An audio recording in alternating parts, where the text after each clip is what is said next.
Përshëndetje.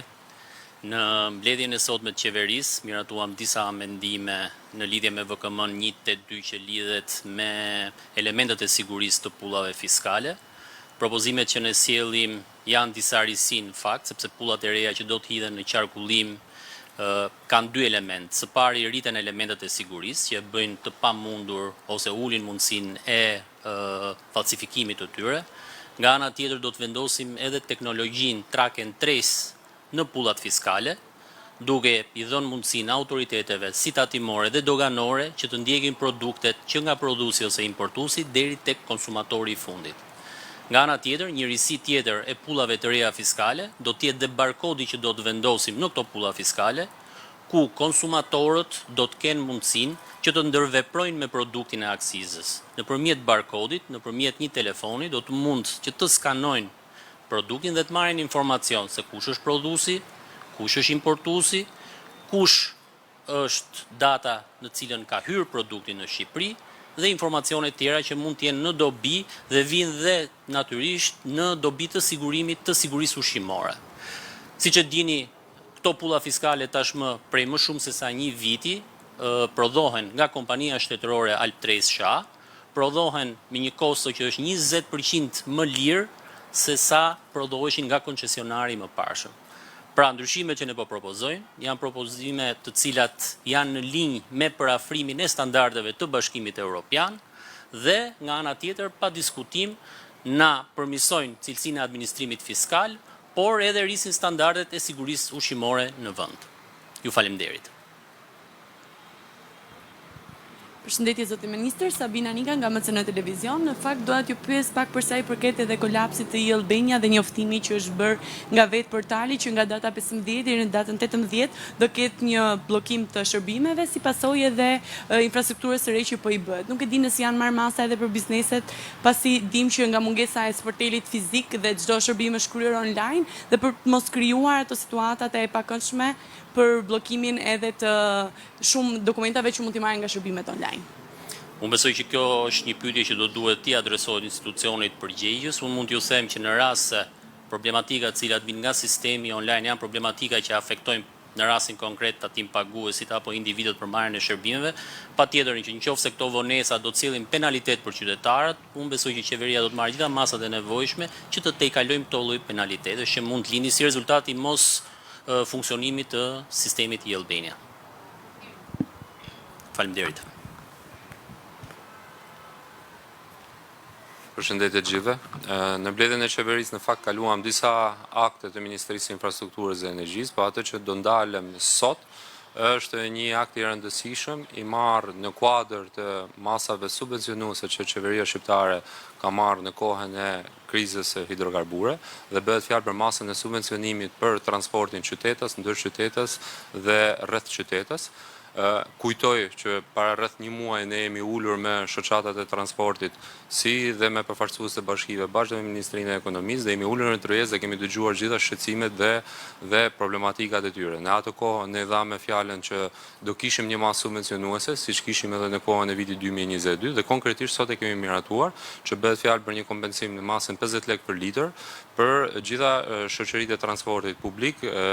të transportit qytetës, ndër qytetës dhe rreth qytetës. Dhe po ashtu një lajm I mirë tjetër që përsëri ne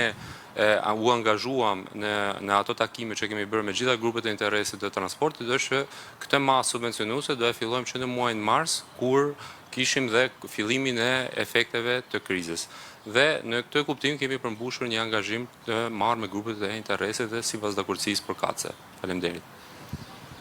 Përshëndetje zoti ministër, Klajdi Bodri nga Syri Televizion. Para disa ditësh keni deklaruar se shumë shpejt pritet shpallet fituesi për Milot Ballldren, ndërkohë është e njëjta gjë edhe për Kashar Lekaj.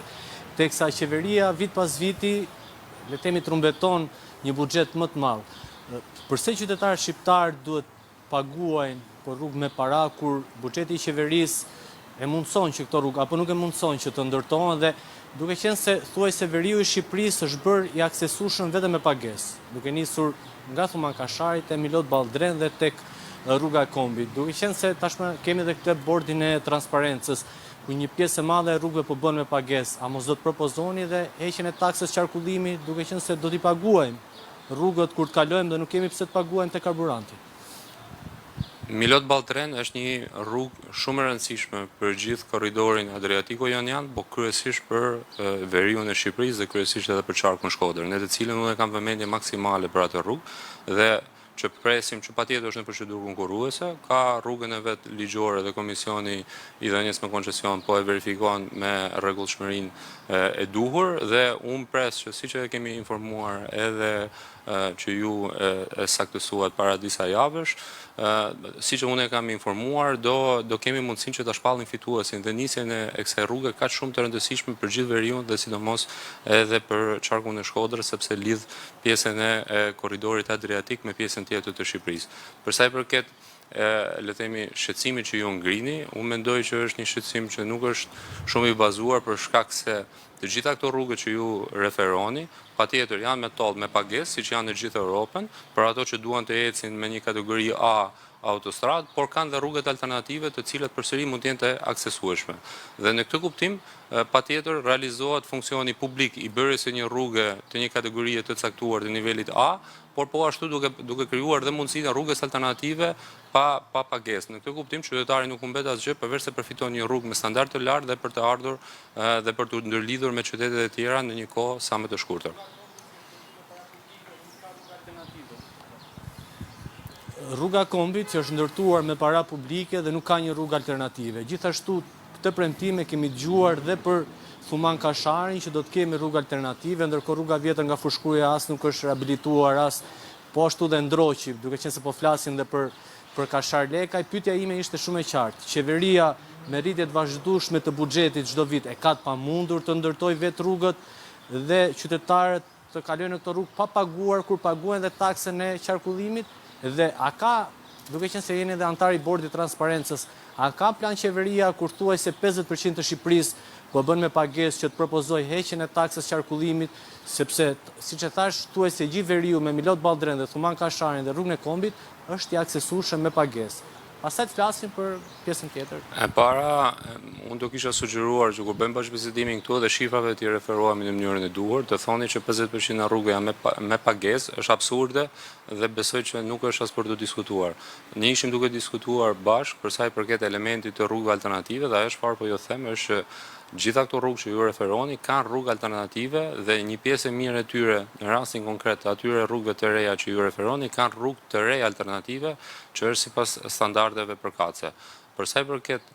funksionit të bordit transparencës, bordi transparencës ka një funksion shumë të qartë të përcaktuar me ligj që është dhënia e transparencës dhe vendosja e kushteve maksimale për sa i përket shitjes së